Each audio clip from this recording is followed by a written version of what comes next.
And kicking off the main card here, we got a banger fight, man. We got the Leech, Jingliang coming back, and shout out to him, man. It's been a long time, but he had to battle back from a pretty gnarly injury, man. He had a spinal infection, and I believe he had spine surgery, and he's still tough through it, and now he's back in the cage, and he isn't getting an easy welcome back fight with Carlos Prates, who's an MMA nerd, and he's been getting these really viral, nasty finishes. So it's a really great matchup. I mean, the Leech, he, I believe, used to be Kaposa's, most violent fighter, which I don't know if he still has that title, but man, he's all violence all the time, man. In a striking fight, I feel like he definitely is viable to potentially pull the upset here. It's just we don't know which version of Leech we're gonna get. I feel like the Leech that we got when he fought like Zaleski dos Santos, the Leech that we got when he fought Muslim Salikov, that Leech is the real deal, man. That guy's a beast, and I know it was bad circumstances. He had to fight a 180-pounder with D-Rod, but I feel like he looked a little stiff in that fight. He wasn't the same dynamic and fast mover that he was back in the day, and now 36, coming back off of a significant issue like he had. Who knows how he's going to look, but on paper, in a striking fight, he should have a chance to get this victory. Most of the time when he loses, guys are taking him down, shooting on him. But, man, beating Carlos Prates in a striking fight for anybody is easier said than done. So that's why this is an excellent matchup.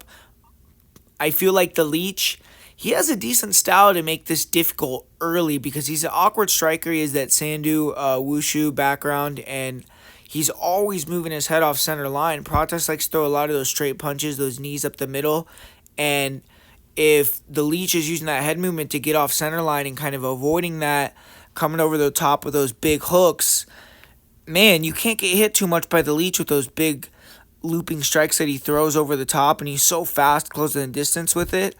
And Prates, we've seen him get hurt before, rocked early and kind of getting outstruck by Trevin Giles, a guy that had length and was able to kind of be in and out on him or kind of jab him up and stay on the outside.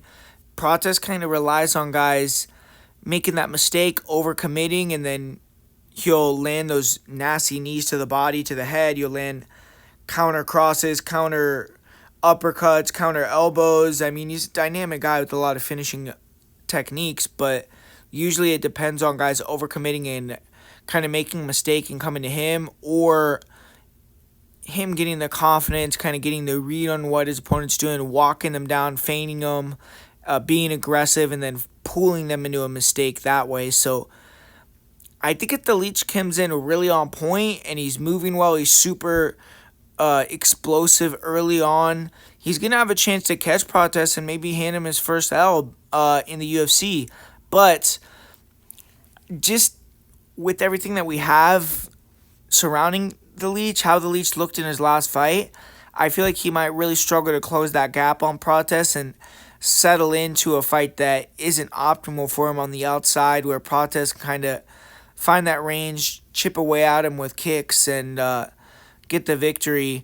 And I think Prates is going to show a lot of respect to the Leech, so it's going to be interesting to see if there's a lot of action in this fight early on. I feel like it could be a little bit slower, but when it gets going, I think it'll get going. And the Leech usually always comes in ready to go and make fights all action. But yeah, man, this one that I could see going over potentially. I mean, maybe Prates hurts him and then gets one of those slick front chokes or a submission, because he does have that ability. But the Leech has never been knocked out. He's a really durable guy, and unless Prates becomes the first guy to take him out with strikes, it could go a little bit longer. But I'm gonna go with the young veteran, I guess you could say. I mean, they both have a lot of fights, but I'm gonna go with Carlos Prates and pick him to get the job done.